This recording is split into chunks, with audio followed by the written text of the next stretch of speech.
So dear students, हम पढ़ रहे थे रिसोर्स एंड डेवलपमेंट और लास्ट प्रीवियस कुछ लेक्चर्स में हमने कुछ बेसिक्स के बारे में बात की, इवन कुछ इंटरनेशनल इवेंट्स के बारे में ही बात की। आज का जो हमारा टॉपिक होने वाला है वो है कंजर्वेशन ऑफ रिसोर्सेज।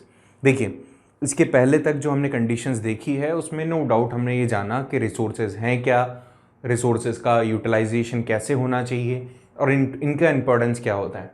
आज जो हम पढ़ रहे हैं वो ये समझने के लिए पढ़ रहे हैं कि इन रिसोर्सेज का कंजर्वेशन अगर अपन नहीं करते हैं तो क्या होगा, रिसोर्सेज का कंजर्वेशन ज़रूरी क्यों है। हालांकि हमने एजेंडा 21 में भी समझा था कि अगर इनका हम यूज़ सही तरीके से नहीं करते हैं तो नेशन को कहीं ना कहीं प्रॉब्लम होती है। इवन नेशन को ही नहीं, पूरे वर्ल्ड को, पूरी अर्थ को प्रॉब्लम होती है। तो इसीलिए ये इंटेंशन के साथ कि हम समझ पाएँ कि रिसोर्सेज का सही यूटिलाइजेशन कितना इंपॉर्टेंट है और क्यों ज़रूरी है, इसी को देखते हुए आज का ये जो लेक्चर होने वाला है कि कंजर्वेशन कैसे हो इन रिसोर्सेज का, और ये इंपॉर्टेंट भी क्यों है ये भी हम जानेंगे। देखिए, जो भी हम रिसोर्सेज का यूज कर रहे हैं, if you are not using them in a systematic form, अगर हम एक सेंसिबल फॉर्म, सिस्टमैटिक फॉर्म में रिसोर्सेज को यूज नहीं करते हैं तो इससे कई सारी प्रॉब्लम होती है। ये सोशली भी हो सकती है, इकोनॉमिकली भी हो सकती है, और नो डाउट भाई एनवायरमेंटल तो होगी होगी। आपने किसी रिसोर्सेज को ओवर यूटिलाइज कर लिया तो क्या उसका इंपैक्ट केवल एक ही एस्पेक्ट के बिहाफ पे रहेगा? क्या वो केवल सोशली ही रहेगा? नहीं, इकोनॉमिकली भी हो सकता है, और मेजरली तो एनवायरमेंटल प्रॉब्लम्स वो क्रिएट करेगा।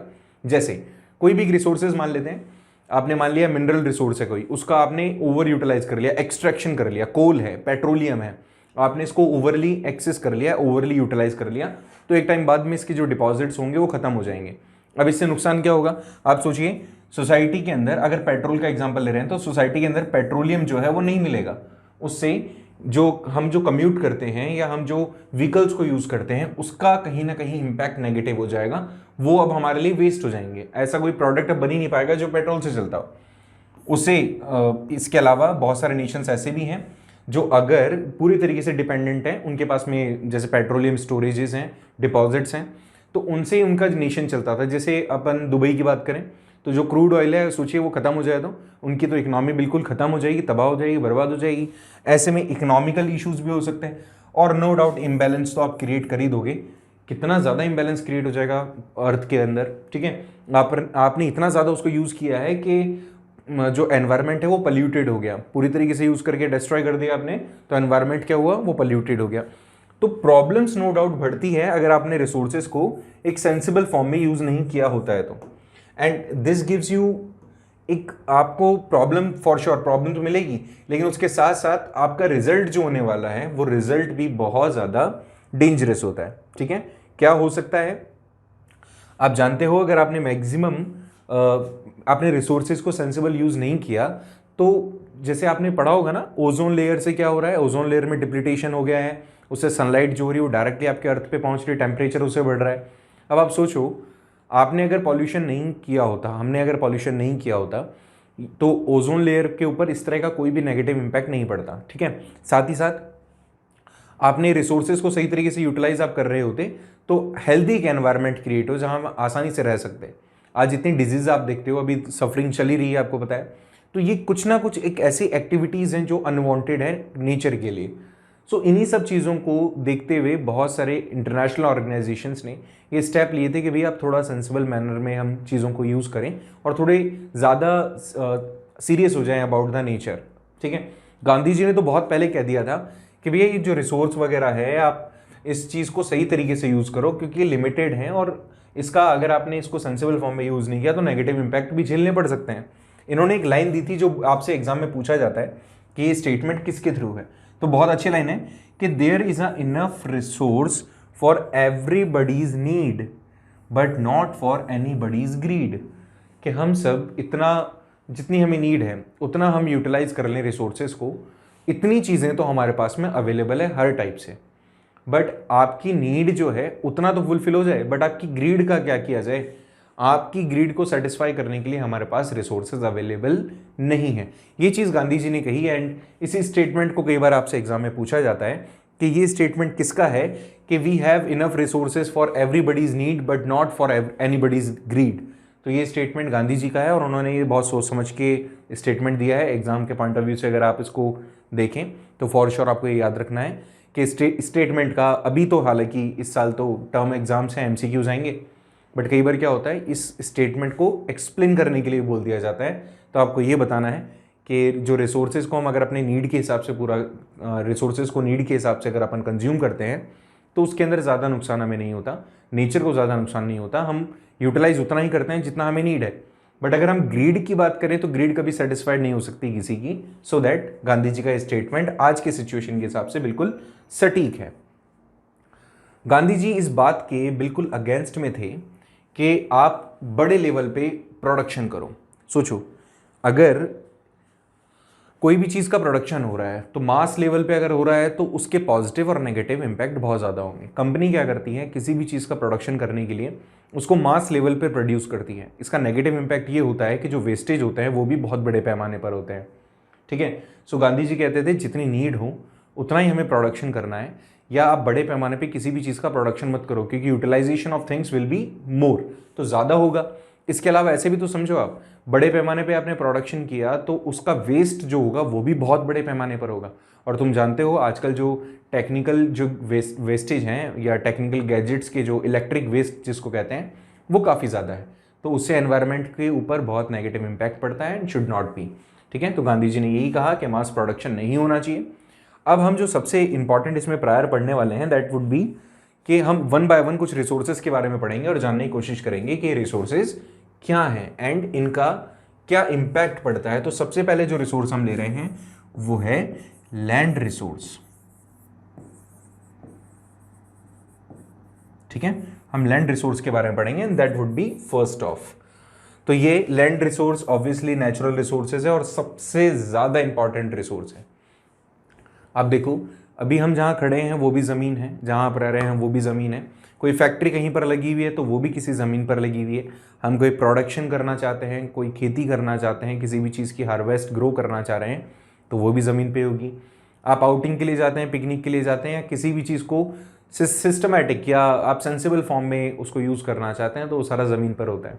आउटिंग के लिए, टूरिज्म के लिए, किसी भी चीज़ के लिए आप देखें तो जो ज़मीन है वो बहुत ही इंपॉर्टेंट एलिमेंट है। शायद मैं ये कहूँ सबसे ज़्यादा जो रिसोर्सेज हैं नेचुरल रिसोर्सेज में काउंट किया जाए तो जो पहला लेवल होगा, जो पहले लिस्ट के अंदर नाम होगा वो लैंड रिसोर्स का ही होगा, क्योंकि हर एक एक्टिविटी में इस रिसोर्स का कहीं ना कहीं यूज़ होता है। ठीक है, तो यहाँ पर हमने देखा कि सबसे इंपॉर्टेंट रिसोर्स है लैंड रिसोर्स, इनका कैसे यूटिलाइजेशन है उसको अब हम पढ़ेंगे। देखिए, यहाँ ये बताया गया कि जो ज़मीन है, जो लैंड है, ये जो लैंड एरिया है ये लिमिटेड है। अब ये लिमिटेड है तो इसका ऑब्वियसली यूटिलाइजेशन जो होगा वो भी कहीं ना कहीं लिमिटेड फॉर्म में ही होगा। ठीक है, तो ये इसने बताया है कि फाइनाइट है ये जो असेट्स हैं हमारे पास में, जो ज़मीन है ये लिमिटेड है। अब इसको आप चाहे इस पर आप प्रोडक्शन करो, या इस पर आप इंफ्रास्ट्रक्चर क्रिएट कर दो, इस पर कोई प्रोडक्शन कर रहे हो, रह रहे हो, या कोई खेत बना रखा है, बैरन लैंड बना दिया, कुछ भी, तो ये लिमिटेड है। ये इसको आप सही तरीके से यूज़ करोगे तभी इससे प्रोडक्टिविटी गेन हो सकती है। तो ज़मीन का एक सही तरीके से यूटिलाइजेशन होना ज़रूरी है बिकॉज ये लिमिटेड फॉर्म में है और हमें पता होना चाहिए कि इसको हम सही तरीके से कैसे यूज़ कर सकते हैं। अच्छा, ये जो लिमिटेड फॉर्म में है तो पूरे इंडिया में कैसे डिवाइडेड है उसको भी हम देखते हैं। देखो, यहाँ पर लिखा हुआ है कि जो ज़मीन है उसको हमने वेरियस पर्पजेज़ के लिए हम यूज़ करते हैं, हर एक पर्पज़ में इसका काम होता है और एक केयरफुल प्लानिंग हमें चाहिए just to use such resource. India के अंदर अलग अलग ज्योग्राफिकल फीचर्स हैं, अभी जैसे मैंने आपको बताया। देखिए, यहां पर इसने कहा कि जो जमीन इंडिया में मिलती है, मान लीजिए ये 100% है, हमारे यहां पर जो लैंड एरिया है वो 100% है, तो इसने कहा कि 43% जो एरिया है वो तो हमें प्लेन्स की फॉर्म में मिलेगा। ठीक है, ये तो हमें कहां मिलेगा, ये प्लेन्स की फॉर्म में मिलेगा। दूसरा जो हमें लैंड का टाइप मिल सकता है वो मिल सकता है 30% एरिया हमें मिलता है माउंटेन्स में, और अगर इसी के पैरेलल में बताऊं तो 27% एरिया है वो हमें प्लेट्यूज की फॉर्म में मिलता है। ठीक है, तो प्लेट्यूज हो गया, माउंटेन्स हो गया एंड प्लेन्स हो गया। तो टोटल एरिया जो जमीन का है हमारे पास में उसका क्लासिफिकेशन ऐसे हैं। तो पूरे इंडिया की जो असेट्स है, जो पूरे इंडिया का डिवाइडेशन है, कैटेगराइजेशन है, उसमें हमने कैसे डिवाइड किया कि भैया जो ये माउंटेन है, हिमालयन माउंटेन है, इसके अंदर जो ज़मीन हमें मिलती है वो अप्रॉक्सीमेटली 30% मिलती है। 30% लैंड एरिया जो मिलता है हमें माउंटेनियस रीजन्स में मिलता है। फिर हमने दूसरा एरिया देखा प्लेन्स का। ये जो प्लेन्स वाला एरिया है ये बेसिकली हमें कितना मिलता है, 43%। Got it. और ये जो प्लेट्यूज वाला एरिया है, ये प्लेट्यूज की फॉर्म में हमें जो ज़मीनें मिलती है वो 27। हालांकि इसमें आइलैंड ग्रुप्स भी हैं बट उसको ना के बराबर हमने काउंट किया है, ठीक है। उसको चाहे आप प्लेन्स में काउंट कर सकते हो। तो देखो यहाँ पे 30, 43 एंड 27%। देखिए क्या लिखा हुआ है, इसने कहा कि जो लैंड एक बहुत ही लिमिटेड फॉर्म में हमारे पास में है, तो हम जिस भी पर्पज़ के लिए इस लैंड को यूज़ कर रहे हैं वो एक केयरफुल प्लानिंग के साथ होनी चाहिए, एक सिस्टमैटिक ढंग से होनी चाहिए। साथ ही साथ इंडिया के अंदर ये जो लैंड डिवाइडेड है इसको अलग अलग वेरियस फिजिकल फीचर्स में आप देख सकते हो। क्लास 10th आप अभी पढ़ रहे हो, 9th के अंदर आपने एक चैप्टर पढ़ा था जिसका नाम था physical features Indian physical features, तो या फिजिकल फीचर्स ऑफ इंडिया। उसके अंदर आपने देखा था कि हमारे यहाँ पे माउंटेन्स हैं, प्लेन्स हैं, प्लेट्यूज हैं, तो इन सब जगह पर ये सारी चीज़ें divided. India has the land that in a variety of physical features like mountain, plateaus, plains and island groups. इसका डिवाइडेशन क्लासिफिकेशन मैंने आपको जस्ट अभी बताया कि यहाँ पे 43% प्लेन्स की फॉर्म में जो लैंड एरिया है, 30% माउंटेन्स की, 27% प्लेट्यू फॉर्म में हमें यहाँ देखने को मिलता है। Mountains that provide tourism facilities and maintain ecological balance, कि यहाँ पर जो लोग हैं बेसिकली टूरिज्म के पॉइंट ऑफ व्यू से और इकोलॉजिकल बैलेंस को बनाए रखने के लिए यहाँ पे जो लैंड है उसको यूज़ किया जाता है या यूज़ होती है वो। प्लेट्यूज 27% वो कंडीशंस हैं जहाँ पे जो लोग हैं वो प्लेट्यूज की फॉर्म में या ज़मीन को यूज़ करते हैं, जहाँ पे प्लेट्यू अवेलेबल है। देखो ये चीज़ आप मान के चलना, जैसे मान लीजिए ये आपका एक माउंटेन है, अगर इसको हाफ से थोड़े कम में काट दिया जाए तो ये एरिया प्लेट्यू होता है और ये बिल्कुल सीधी प्लेन हो जाती है। इस माउंटेन को हमने आधा काटा तो ये, और अगर पूरा यहाँ से क्लीन कर दिया तो ये प्लेन्स में। मैक्सिमम जो पॉपुलेशन होती है हमारी प्लेन्स में रहती है, एंड प्लेट्यू जो होता है वो लिमिटेड फॉर्म में लिमिटेड चीज़ों के लिए ही यूज़ किया जा सकता है। हालांकि जो मिडिल इंडिया है या सेंट्रल हाईलैंड है वहाँ पर प्लेट्यूज़ हैं, और नो डाउट ये जो प्लेट्यूज़ हैं इनको भी लोग यूज़ कर रहे हैं अपने रहने के पर्पज़ के लिए, ठीक है। सो देखें जो प्लेट्यू रीजन है वहाँ पे मिनरल्स मिल जाता है, फॉसिल फ्यूल्स मिल जाता है और फॉरेस्ट हमें देखने को मिल सकता है। आगे देखिए भाई, अच्छा ये भी याद रखना, प्लेन्स में सबसे ज़्यादा लोग रहते हैं। प्लेन्स वो जगह होगी जहाँ पे प्रोडक्टिविटी आसानी से हो सके, वहाँ पे एग्रीकल्चर बहुत आसानी से हो सकता है क्योंकि जो सॉइल होती है वो सबसे ज़्यादा प्रोडक्टिव होती है, फर्टाइल होती है, ठीक है। तो प्लेन सबसे ज़्यादा हाईली पॉपुलेटेड रीजन्स में आता है, और इसके अलावा प्लेट्यू में कम मिलता है हमें, आइलैंड्स में भी कम मिलता है, माउंटेनियस में भी कम मिलता है। चलिए अब बात करते हैं लैंड एरिया के यूटिलाइजेशन की। हमारे यहाँ पे लैंड यूटिलाइजेशन कैसे है उसको कोशिश की है हमने कि इस पाई चार्ट में हम समझ सकें। देखिए सबसे पहली चीज़ तो यहाँ पे समझना ज़रूरी है कि नेट सोइंग एरिया हमारे यहाँ कितना है। तो 44% नेट सोइंग एरिया है हमारे यहाँ, जिसका मतलब होता है कि इतनी ज़मीन पे हम फसल को बोते हैं, ठीक है। तो नेट सोन एरिया मतलब जहाँ पे फसल को हम बो सकते हैं, जहाँ पे ग्रो की जाती है, हार्वेस्ट किया जाता है, वो है 44%। हमारे यहाँ पे जितनी भी लैंड है उसका 23% एरिया जो है वो फॉरेस्ट की फॉर्म में है। तो 23% लैंड एरिया पे हमारे यहाँ फॉरेस्ट है। इसके अलावा जो नेक्स्ट हमारे यहाँ पे ऑप्शन आता है that is waste land. 6% land ऐसी है हमारी जो वेस्ट है, जिसका यूटिलाइजेशन बिल्कुल भी नहीं है, ठीक है। नेक्स्ट आ जाता है कि नॉन एग्रीकल्चर यूजेस के लिए कुछ लैंड को हम यूज करते हैं अप्रॉक्सीमेटली दैट इज 7%। पैस्चर जानवरों को चराने के लिए जो जमीन यूज की जाती है दैट इज अप्रॉक्सीमेटली 3%। अलग अलग यूजेस के लिए, मिसलेनियस यूजेस के लिए जो लैंड यूज की जा रही है दैट इज 1%। ऐसी एरिया, देखिए यहां पर याद रखना कुछ चीजें अब जो इंपॉर्टेंट है, थोड़ा फोकस करके पढ़िएगा। यहां पर बोला गया है कि जो एरिया है जहां पे हार्वेस्ट की जा सकती है, जहां पे कल्टीवेशन किया जा सकता है बट कल्टीवेशन नहीं हो रहा, वेस्ट हो चुका है वो, that land has 5% part in total land mass, land area. Next है फैलो लैंड। फैलो लैंड क्या होता है? फैलो लैंड का मतलब होता है जो जमीन जिस पे कल्टीवेशन कर सकते हैं अपन, कल्टीवेबल एरिया है वो, ठीक है, बट वहां पे कल्टीवेशन नहीं होता, तो उसको क्या कहते हैं? फैलो। ठीक है, जहां पे कल्टीवेशन किया जा सकता है बट कल्टीवेशन हो नहीं रहा है अभी। जैसे किसी के पास जमीन है but he is not trying और he is not doing cultivation over that. So fallow दो टाइप का बताया है यहां पे, एक तो बताया फैलो और एक बोला है यहां पे करंट फैलो। ठीक है, तो इसको दोनों को समझ लो एक बार। जो फैलो है बेसिकली वो तो ऐसी जमीन है जहां पे कल्टीवेशन हो सकता है बट हो नहीं रहा, छोड़ रखा है उसको ऐसी। ठीक है, तो ये और एक करंट फैलो, इसमें क्या डिफरेंस हुआ दोनों में? तो करंट फैलो का मतलब है 1 साल के अंदर अंदर का, 1 ईयर से कम का टाइम, जो ज्यादा पुराना नहीं है, 1 साल के अंदर का टाइम ड्यूरेशन जिसमें जमीन को छोड़ दिया है। ठीक है, वो तो करंट है, ज्यादा टाइम नहीं हुआ है, 1 साल से कम का टाइम है। और जो फैलो लैंड जो 1 साल 5 साल के आसपास का जो टाइम ड्यूरेशन है उसको, अदरवाइज तो वो वेस्ट लैंड में काउंट किया जाएगा फिर। तो current fallow approximately 1 year to 5 year के बीच का टाइम ड्यूरेशन होता है जिसमें जो हार्वेस्ट करना पॉसिबल है बट हम कर नहीं रहे हैं। ठीक है, तो ये दो टाइप इसीलिए बताया गया है। तो ये वो फॉर्मेशन था, याद रखना ये जो डेटा है ये फ्लक्चुएट होगा, अलग अलग टाइम ड्यूरेशन के हिसाब से है, अलग अलग ईयर का अलग अलग डेटा होता है, उसके हिसाब से ये पाई चार्ट बनता है। तो अगर आपको कहीं कुछ और डेटा दिखे तो पहले ये जज जरूर कर लेना आपके कौन से ईयर का है वो। ठीक है, चलो इसको थोड़ा सा और समझने की कोशिश करते हैं। सो इंडिया के अंदर लैंड का यूज कैसे होता है उसके लिए बेसिकली 2 फैक्टर्स यहां पर बताए गए हैं। पहला फैक्टर है फिजिकल फैक्टर्स, फिजिकल फीचर्स में अपन इसको काउंट कर सकते हैं ज्योग्राफिकली। दूसरा होता है ह्यूमन फैक्टर।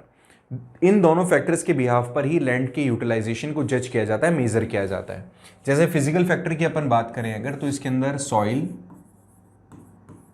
या वाटर अवेलेबिलिटी,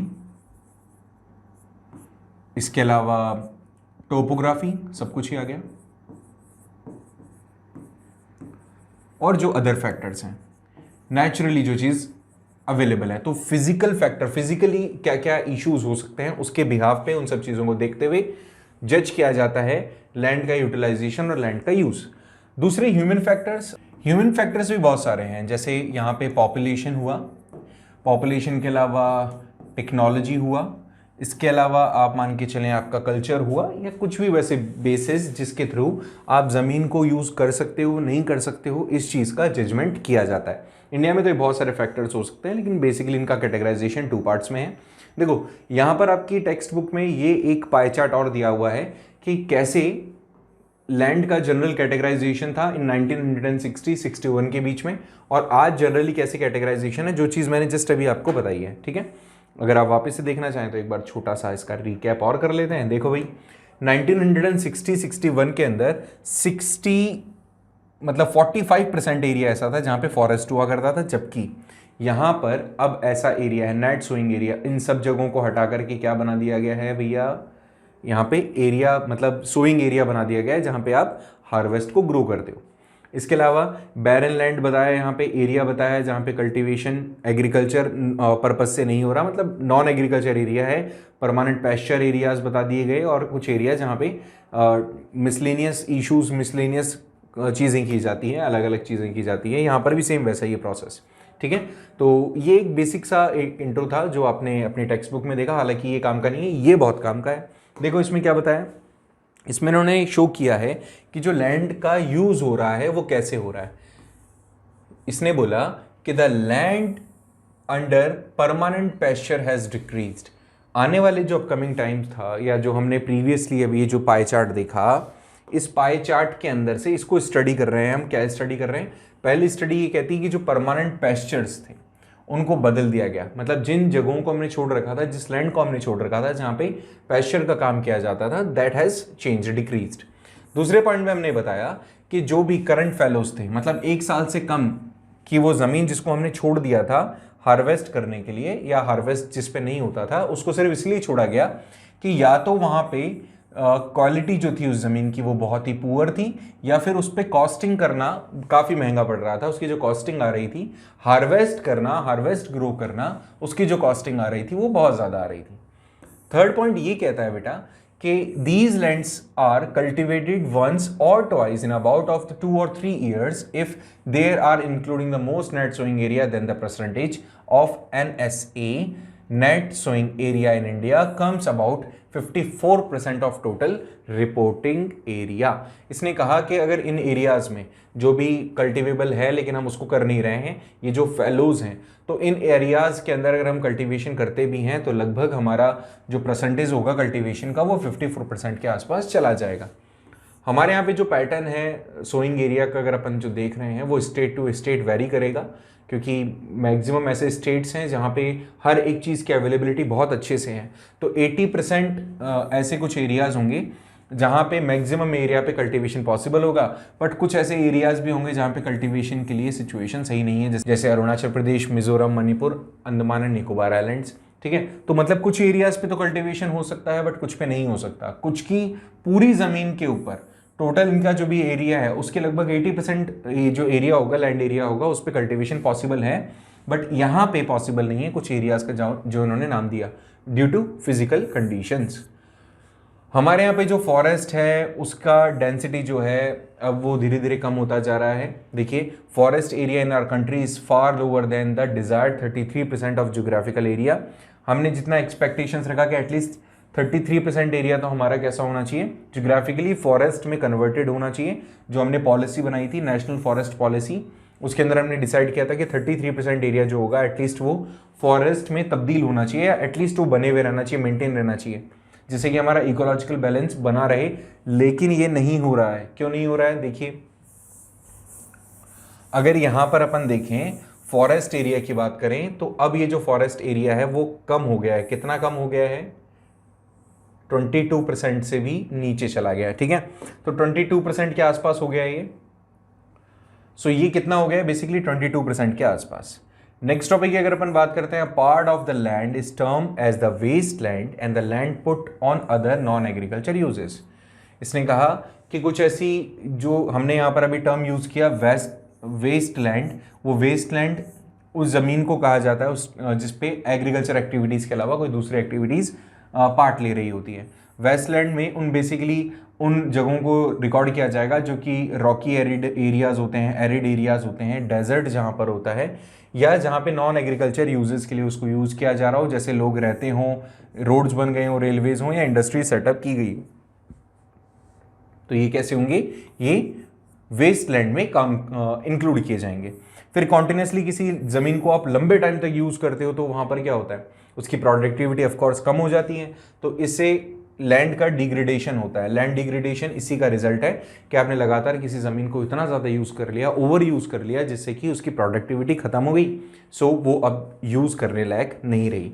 और यही कारण है कि हम लगातार इस तरह की एक्टिविटी करते जा रहे हैं जो हमारे लिए सीरियस इश्यूज़ क्रिएट कर रही हैं, एंड हमारी सोसाइटी को कहीं ना कहीं उस चीज़ को बियर करना पड़ेगा, सिचुएशन हमारी ख़राब हो जाएगी। सो ये एक बेसिक सा इंट्रो था जिसमें हमने ज़मीन के बारे में, लैंड रिसोर्स के बारे में स्टडी किया। हमने जानने की कोशिश की कि जो लैंड रिसोर्स है इसका यूटिलाइजेशन किस तरह से पॉसिबल है, क्या सही तरीका होना चाहिए, और किस तरह से इसका यूटिलाइजेशन डिवाइड किया गया है इंडिया के अंदर। सो इससे एक बात तो क्लियर होती है कि शायद जो सही तरीके हैं वो हम फॉलो नहीं कर रहे हैं, और लैंड एरिया जो लैंड रिसोर्स है उसका कहीं ना कहीं हम मिसयूज़ हो रहा है। ठीक है, सो सही तरीके से इसका कंजर्वेशन होना ज़रूरी है, जिससे कि बैलेंस जो एक है नेचर का वो बना रहे। ठीक है, सो इसके बारे में और पढ़ेंगे हम डिटेल में कि कैसे इसको सही यूटिलाइजेशन हम कर सकते हैं इन नेक्स्ट लेक्चर। तब तक के लिए इसको स्टडी करें, कोई इश्यूज़ आए तो पूछें। मिलते हैं नेक्स्ट लेक्चर में। Thank you so much.